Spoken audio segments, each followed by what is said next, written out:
अर्जुन कहता है, अरे खुद को ईश्वर कहते हो तो जल्दी अपना नाम बताओ। इतना सुनते ही माधव का धीरज पूरा डोल गया। 3 लोग का स्वामी फिर बेहद सस्ते में बोल गया, अरे कान खोलकर सुनो पार्थ, मैं ही त्रेता का राम हूँ। कान खोलकर सुनो पार्थ, मैं ही त्रेता का राम हूँ।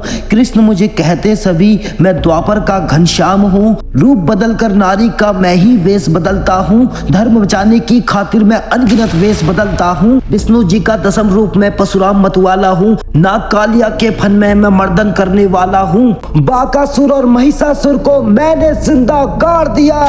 बाकासुर और महिषासुर को मैंने जिंदा गाड़ दिया। धर्म बचाने की खातिर हिरण्यकश्यप फाड़ दिया। कान खोलकर सुनो पार्थ, मैं ही त्रेता का राम हूं।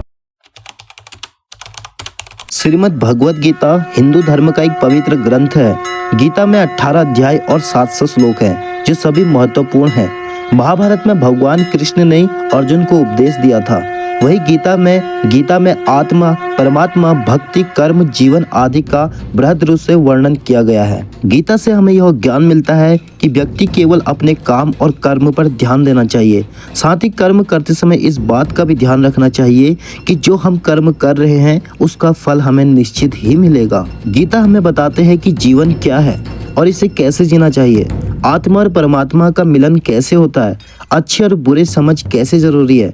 इन सभी गुण सवालों के जवाब गीता में प्राप्त होते हैं। अभी कलयुग चल रहा है तो कलयुग के बारे में थोड़ा सा जान लेते हैं। धार्मिक ग्रंथों के अनुसार कलयुग में अंत के सावन माह के शुक्ल पक्ष की षष्ठी तिथि को कल की अवतार भगवान विष्णु का जन्म होगा।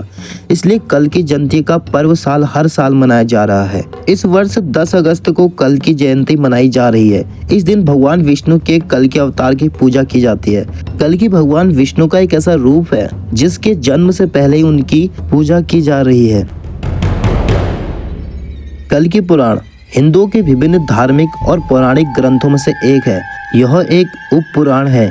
इस पुराण में भगवान विष्णु के 10वें तथा अंतिम अवतार की भविष्यवाणी की गई है और कहा गया है कि विष्णु का अगला अवतार महाअवतार कल्कि अवतार होगा। महाभारत और कई ग्रंथों के रचयिता महर्षि व्यास जी ने हजारों वर्ष पहले ही भविष्यवाणी की थी।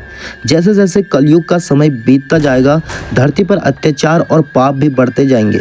व्यक्ति में संस्कारों का नाश हो जाएगा। कोई गुरुओं के उपदेशों का पालन नहीं करेगा। वेदों को मानने वाला कोई नहीं होगा और अधर्म अपने चरम पर होगा। तब भगवान कल्कि अपने गुरु भगवान परशुराम के निर्देश पर भगवान शिव जी की तपस्या करेंगे और दिव्य शक्तियों को प्राप्त करेंगे। दिव्य शक्तियों को प्राप्त करने के बाद भगवान कल्कि देवंत घोड़े पर सवार होकर पापियों का संहार करेंगे, पुनः धर्म की स्थापना करेंगे। इस तरह से कल्कि के जन्म के बाद कलयुग का अंत हो जाएगा और फिर से सतयुग की शुरुआत होगी। दोस्तों, आप अभी से देख सकते हैं कि कलयुग का प्रभाव कैसा हो रहा है और आने वाला कलयुग का तो प्रभाव और भी ज्यादा भयानक होने वाला है। कलयुग के बारे में जिस तरह वेदों में बताया गया है, इसका प्रभाव और अन्याय अन्य युगों से भी ज्यादा होगा। दोस्तों, हम सभी को उस ईश्वर ने बनाया है। हम उनकी पूजा अर्चना करके कलयुग के प्रभाव को थोड़ा कम कर सकते हैं। सब अपनी जिम्मेदारी लें और धर्म पूर्वक चलें और अपने इष्ट की आराधना हमेशा करें